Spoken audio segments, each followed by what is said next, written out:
Why did he call her a liar when he had no idea what she had survived? The room had gone silent the moment Colonel Marcus Kynes said the word. Liar. It didn't echo loudly. It didn't need to. It settled into the air like dust after an explosion, fine, choking, impossible to ignore. Sergeant Maya Reeves stood at attention in front of his desk, spine straight, hands clasped behind her back. On the outside, she was the picture of discipline. 27, peak physical scores, flawless uniform, eyes steady. Inside, she was unraveling. She had woken that morning at 3:14 hours, the same time she always did when the migraine struck. It never knocked politely. It never built gradually. It detonated. 1 second she was asleep, the next it felt like someone had driven a blade through her skull and twisted. She hadn't screamed. She never screamed. Instead, she'd slipped out of her bunk in the dark barracks, moved like a ghost across cold linoleum, locked herself in the bathroom and pressed the auto-injector into her thigh. Morphine. Enough to dull the edges, never enough to erase it. Because the pain wasn't just in her head. It was in her chest. 32 fragments of metal lived inside her body.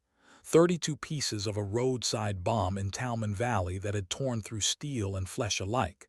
Some had been removed. Many had not. They were too close to arteries, too near her heart, too dangerous to chase. They shifted when she ran. They shifted when her blood pressure spiked. They shifted when the desert heat expanded metal inside muscle that had never fully healed. But none of that was visible. And to Colonel Kynes, invisible meant imaginary. Now he stood in front of her, gray eyes hard, voice carved from stone. "You stand here looking perfectly fine," he had said. "No limp, no scar I can see, no tremor, so tell me, Sergeant Reeves, what am I supposed to believe?" She had swallowed the truth, again. Because Talman Valley was classified, because the mission reports were sealed, because she had been instructed to keep quiet, because she didn't want to be the soldier who played the victim card. But as he leaned closer and dismissed her injuries as an excuse, something shifted inside her. Maybe it was a fragment. Maybe it was her patience. Or maybe it was the weight of 4 years of silence finally becoming unbearable. He had no idea what Talman Valley meant. He didn't know about Corporal Hunt's guitar, about Specialist Orozco's dream of teaching elementary school, about Private Vyulov's comic book sketches tucked into his rucksack. He didn't know that she had crawled 20 meters through blood and burning diesel, with metal lodged in her lungs, encrypting a transmission while dying so the enemy couldn't intercept it. He didn't know she had died twice during medevac. He didn't know that every morning since, she had woken unsure whether a fragment might have shifted 1 millimeter too far. He only saw a soldier asking for medical appointments. And he called her a liar. When she walked out of his office that first day, her posture was perfect, her steps measured. No one watching would have guessed her hands were shaking. But the base was already whispering. The medical review he ordered spread through Red Mesa within hours. Soldiers in the dining facility stopped talking when she entered. A few avoided eye contact. A few stared too long. Was she malingering? Was she gaming the system? Was she stealing appointments from real, wounded warriors? The words burrowed under her skin. Each morning, she still ran 5 miles at the head of her platoon, still trained Private Marcus Webb in encryption protocols, still coordinated exercises across 50 miles of desert terrain with 0 error. Her performance was flawless. But every night, alone in her barracks room, she stood in front of the mirror and stared at the map of scars across her chest. Lightning bolts of raised tissue. Surgical lines. Small dimples where shrapnel remained. She traced one with her finger and remembered the blast, the white flash, the taste of sand and blood, the smell of burning upholstery. She remembered thinking, "I'm not going to make it." She remembered deciding she didn't have a choice. And now, 4 years later, she wasn't sure what hurt more. The fragments, or being told they weren't real. The breaking point came on the 8th day. Colonel Kyne stood in a senior staff meeting, presenting a new policy to crack down on what he called medical system abuse. Slides flickered behind him. Statistics, charts, anonymous case studies. She recognized her own appointment history on the screen. "This soldier," he said, tapping the slide, "has made 37 medical visits in the past year. Headaches, fatigue, pain with no identifiable source. Physical exams show nothing wrong, yet the appointments continue." Every officer in the room knew. Every officer looked at her. Maya sat still, hands folded in her lap, heart pounding against metal. Invisible ailments. Convenient timing. System abuse. When the meeting ended, he ordered her to stay behind. He told her he had completed the review. He told her she would be removed from her position, pending further investigation. He told her she was either psychologically unstable or deliberately deceptive. He told her she was weak. And something inside her finally broke. "Permission to speak freely, sir?" she asked. Denied. She didn't ask again. She stepped forward. Her hands moved to the top button of her uniform shirt. "Sergeant Reeves, what are you doing?" "You wanted evidence, sir." Second button. "You wanted proof." Third. "You wanted to see real wounds." "Sergeant, this is highly inappropriate." "You called me a liar." Fourth. "You accused me of stealing from real wounded soldiers."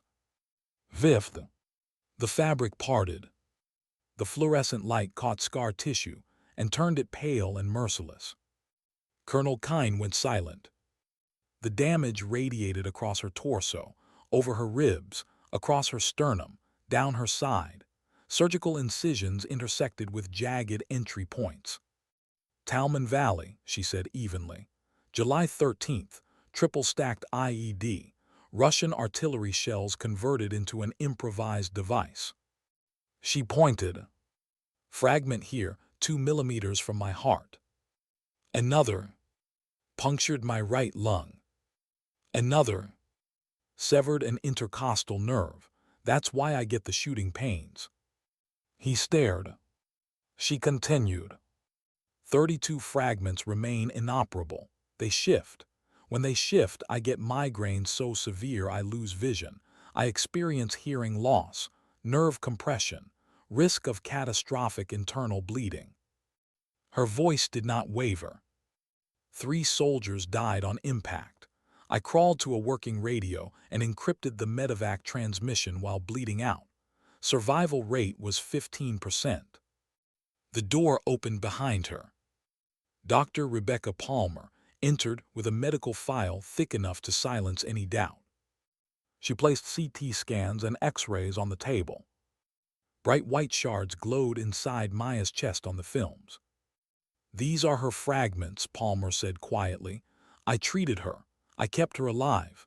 Every appointment she requested was medically necessary." The room felt heavy. Colonel Kyne sank into his chair, as if the weight of truth had physical mass.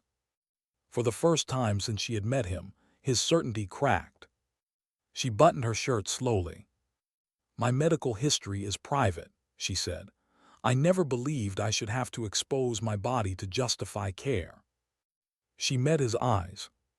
"But not all wounds are visible, sir. That doesn't make them imaginary." Silence. Then something unexpected. Shame. It showed in his face like a bruise. "Sergeant Reeves," he said, voice unsteady, "I owe you an apology, a profound one." She stood at attention. Part of her wanted to feel vindicated. Part of her felt exhausted. Part of her wondered how many other soldiers were sitting quietly in the dark, deciding whether asking for help was worth humiliation. Because she wasn't the only one hiding. She never had been. And in that moment, she understood something deeper than pride or anger. The real battle wasn't about being believed. It was about changing a culture that taught warriors to bleed quietly and die politely. She had survived Talman Valley. Now she had to survive the truth. And this time, she wasn't going to do it alone. Sometimes strength isn't about enduring in silence.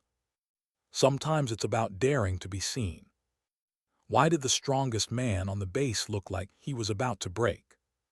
The morning after Maya exposed her scars, Colonel Marcus Kine didn't call formation. He didn't issue orders. He didn't summon her. He closed his office door. And for the first time in years, he sat alone without the armor of rank protecting him. Maya didn't see that part. What she saw was different. She saw the base watching her. Whispers had changed tone, no longer suspicion, now something closer to shock. A few soldiers avoided her out of discomfort. A few stared with new respect. Most didn't know where to look. Invisible wounds had become visible. And that made people uneasy. At 600, she still led PT. 5 miles across hard desert earth, boots striking rhythmically, breath steady, heart controlled. But halfway through mile 3, a fragment shifted. It wasn't dramatic, no explosion of pain, just a sharp internal scrape that stole half a breath and made her vision pulse white for a second. Keep moving. She had learned that trick in Talman Valley. When pain threatens to take over, shrink the world. One step, one breath, one command at a time. She finished the run without breaking pace. No one noticed her left hand trembling slightly when she dismissed the platoon. Inside the communications building, Private Marcus Webb waited at attention. 19, earnest, too observant. "Morning, Sergeant," he said, but his voice carried hesitation now. "Morning, Webb." He shifted. "Ma'am, I mean Sergeant, is it true?" She studied him carefully. "Is what true, Private?" "That you were in Talman Valley." So it was spreading. "Yes," she said simply. His eyes widened. "My older brother was attached to air support that day. He said it was chaos. Said someone on the ground encrypted a medevac call while half dead. They still talk about it."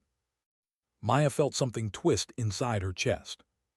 "That was my job," she replied. Webb stared at her like she had just stepped out of a legend, but she didn't feel legendary. She felt tired. "Don't look at me like that," she said quietly. "It wasn't bravery, it was necessity." He hesitated again. Then in a smaller voice, "Sergeant, how did you keep going after?" There it was. Not curiosity about combat. Not fascination with heroics. After. The part no one writes medals for. She held his gaze. "You don't think about the whole road," she said. "You think about the next step, then the next, and sometimes that's enough." He nodded slowly, absorbing it. But she saw something else in his eyes. Recognition. And fear. Later that afternoon, she was summoned again to Colonel Kine's office. This time, the door was already open. He wasn't standing behind his desk. He was sitting, shoulders slightly bowed, a framed photograph in his hands. "Close the door, Sergeant," he said quietly. His voice was different. Less iron, more human. She obeyed. He gestured to the chair across from him. "Sit." She hesitated. Enlisted soldiers didn't sit casually in a colonel's office. "That's an order," he added gently. She sat. He turned the photograph toward her. A young man in dress blues, lieutenant bars on his collar, same gray eyes as Kine, same rigid posture. "My son," Kine said. The word was heavy. "Lieutenant Daniel Kine." Maya felt the air shift. "He died 3 years ago," the colonel continued. "Official report says training accident at Fort Benning." He paused. "It wasn't an accident." Silence expanded between them. He survived 2 deployments to Afghanistan, Kine said. Came home with nightmares, panic attacks, couldn't sleep, tried to tell his commander he was struggling. Maya already knew where this was going. They told him to toughen up, Kine said bitterly. Said he was an officer, said he needed resilience. His jaw tightened. So he stopped talking. A long breath. One morning, he drove to a remote range and put his service weapon under his chin. The words didn't echo, they didn't need to. They landed softly and shattered something. Maya felt her own throat tighten. For a moment, she wasn't a sergeant, he wasn't a colonel. They were just 2 soldiers sitting in the wreckage of silence. I spent 3 years telling myself he wasn't strong enough, Kine said. That if he just pushed harder, endured more, he'd still be here. His voice broke. And then you stood in my office and showed me scars I refused to see. Maya swallowed. You didn't kill your son, sir, she said quietly.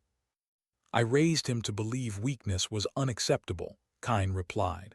I created the silence that swallowed him. The weight of that confession pressed against the walls. Maya understood something in that moment. His anger hadn't been about her. It had been grief. Grief twisted into armor.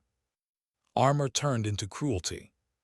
Sir, she said carefully, invisible wounds don't disappear because we deny them. They grow. He nodded slowly. I know that now. He leaned forward. I want to fix this. The word fix felt fragile. This base, he continued, the culture, the fear, I want to change it. Maya studied him. Change wasn't a memo, it wasn't a speech. It was a risk. You'll lose people, she said. Some will call it weakness.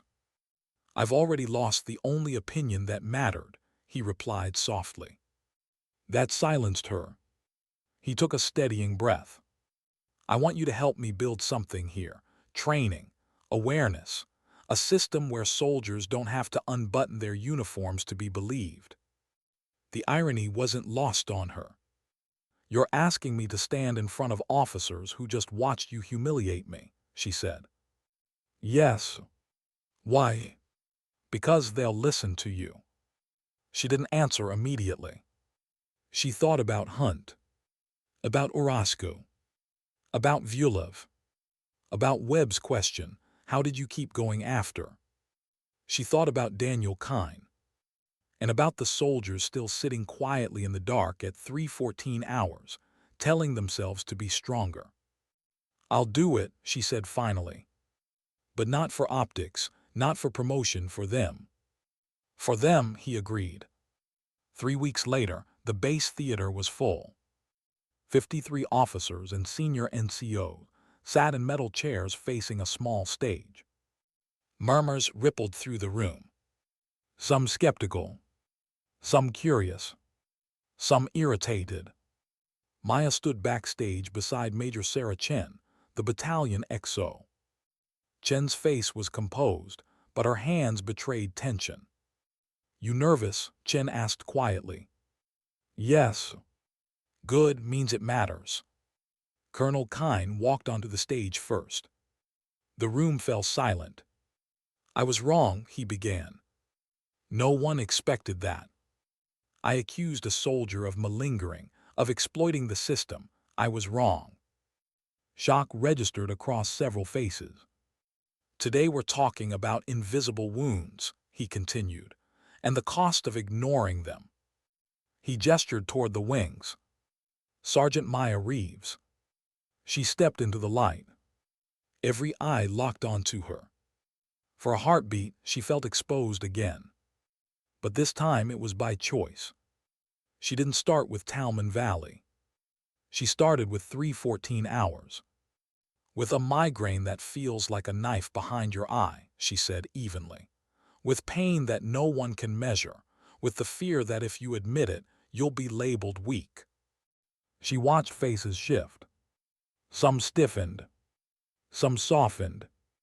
Then she told them about the convoy. The explosion.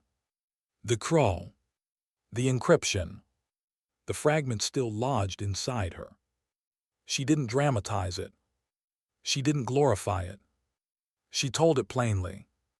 When she finished, the theater was silent. Not awkward. Not resistant. Just quiet. And then something unexpected happened. Captain James Rivera stood up. 41 decorated ranger, stoic. "I told one of my soldiers to toughen up," he said, voice tight. "He came to me about nightmares. I dismissed him." He swallowed. "I don't know if I damaged him." Another officer stood. Then another. Major Chen rose slowly. "I've had PTSD for 15 years, she admitted. "I hid it because I thought my career would end." Murmurs faded into something else. Recognition. By the end of the session, 19 officers had spoken. 19 invisible wounds brought into the light. In the back row, Private Webb wiped his eyes openly. Maya stepped off that stage trembling. Not from pain. From something heavier. Hope. But hope is fragile. And she knew this was only the beginning. Changing culture wasn't one speech. It was a war without explosions. A war against silence. And silence had killed before. She understood that better than anyone. As she walked back across the desert that evening, the sun setting red against the horizon, she felt the fragments shift again. A reminder. She carried metal inside her. And now she carried something else. Responsibility. Because once truth is spoken aloud, you can't pretend you didn't hear it. And sometimes the bravest thing a soldier can do isn't crawl through gunfire. It's stand still and say, "I'm not fine." And neither are you. What happens when hope starts working and the system tries to shut it down? 6 weeks after that first training session, Red Mesa didn't feel like the same base. It wasn't louder, it wasn't softer. It was more honest. The medical clinic waiting room was fuller now, not with the usual flu cases or sprained ankles, but with soldiers sitting stiffly in plastic chairs, eyes forward, waiting to admit something they had buried for years. Appointments for stress injuries had increased. Headache evaluation, sleep studies, trauma counseling. Some commanders grumbled quietly. But performance reports told a different story. Missed duty days were down. Disciplinary actions were down. Retention was up. Soldiers who had been distracted, volatile, withdrawn, were stabilizing. Maya tracked the numbers carefully. She built spreadsheets at night when the pain kept her awake. She double-checked data with Major Chen. She helped Dr. Palmer restructure appointment scheduling to handle demand without flagging individual soldiers as problem cases. They were building something fragile. Something real. And fragile things attract pressure. The pressure came from higher headquarters. General Lawrence Garrett. The call came late on a Thursday afternoon. Colonel Kine listened in silence, jaw tightening gradually. Maya stood across the office, reading the change in his posture. When he hung up, he didn't look at her immediately. "They want it shut down," he said finally. Her stomach dropped. On what grounds? Non-essential medical programming, budget reallocation, command priority alignment. Translation: this makes people uncomfortable. Garrett was old guard, career armor polished by decades of war. He believed in discipline through hardness, resilience through suppression. Invisible wounds didn't fit that worldview. "He said we're creating dependency," Kine continued, "rewarding weakness." The word stung.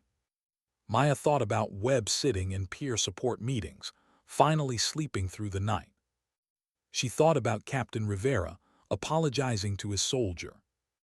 She thought about Major Chen attending trauma therapy openly for the first time in 15 years. Weakness? No. This was courage. "What are you going to do?" she asked. Kind met her eyes. I've been ordered to cease the initiative immediately. Silence filled the office. Maya felt something familiar rising in her chest. The same sensation she'd felt pinned beneath twisted metal in Talman Valley. Pressure. Time narrowing. A decision coming. You're not going to follow it, she said quietly. He exhaled. No. The answer wasn't defiant, it was steady. I won't lose another soldier to silence, he added.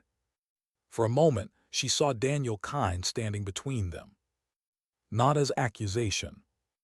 As reminder. The program didn't stop. It adapted. Training sessions became leadership development workshops. Mental health check-ins were coded as operational readiness reviews. Peer support meetings moved off base into community centers. Maya built encrypted request channels like she used to for combat communications. Code phrases replaced direct admissions. If a soldier texted, "Weather's heavy tonight," it meant a panic attack was brewing. If someone asked for range calibration, it meant suicidal ideation had returned. It felt wrong. Operating in shadows again. But they kept going. Because lives were at stake. Private, now specialist, Marcus Webb became one of the strongest advocates. He ran evening circles in a converted storage room. He spoke openly about how close he'd come to ending his life before that first training. "You made it safe to say I'm not okay," he told Maya once. She didn't know what to do with that weight. Because safety built in secrecy isn't stable. And secrets eventually fracture. The fracture came on a Tuesday morning in October. Crisp air, clear sky. Too beautiful for tragedy. Corporal Jason Mitchell was found in his barracks room at 7:15 hours. 24 years old. 2 deployments. Silver Star for Valor. He had attended the first training at Red Mesa. He had nodded when Maya spoke. He had stayed quiet. His note contained 5 words. Not strong enough to admit. That was it. No elaboration. No blame. Just a sentence that crushed everything. The base went silent in a way different from before. This wasn't uncomfortable silence. It was grief. Maya stood at the funeral in dress blues, staring at the flag-draped coffin, heart pounding against scar tissue. She had survived Talman Valley. Mitchell had not survived his own mind. And she couldn't shake the question clawing at her thoughts. Was the underground system too complicated? Was the fear still too strong? Did he think asking for help would jeopardize his career now that official support had been withdrawn? After the ceremony, she slipped into the chapel alone. The air smelled faintly of polished wood and old hymn books. She stared at Mitchell's photograph on the easel. Young, confident, alive in a way that felt impossible now. "This is my fault," she whispered. "No." Colonel Kine's voice came from behind her. She didn't turn. "It's mine," he continued. He stepped beside her. "I tried to protect the program without risking my command publicly," he said. "I thought I could work around the order. I should have challenged it openly." "You would have been relieved," she said. "Maybe." He inhaled sharply. "But maybe that would have forced visibility instead of secrecy." Major Chen entered quietly. "He came to me 2 weeks ago," she said. "Said he was struggling. I told him to hold on, that we'd get him help discreetly." She closed her eyes. He needed more than discreet. Dr. Palmer joined them last. "I cleared him for duty 3 days before he died," she said softly. "He said he was fine. I wanted to believe him." 4 leaders. 4 soldiers trying to change a system. And 1 coffin. Silence stretched.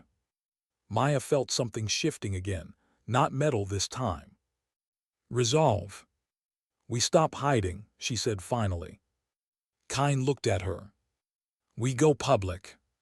Chen's eyes widened. Garrett will bury you. Let him try, Kine replied. Court-martial, Chen pressed. If that's the cost. Maya felt fear rise, but beneath it something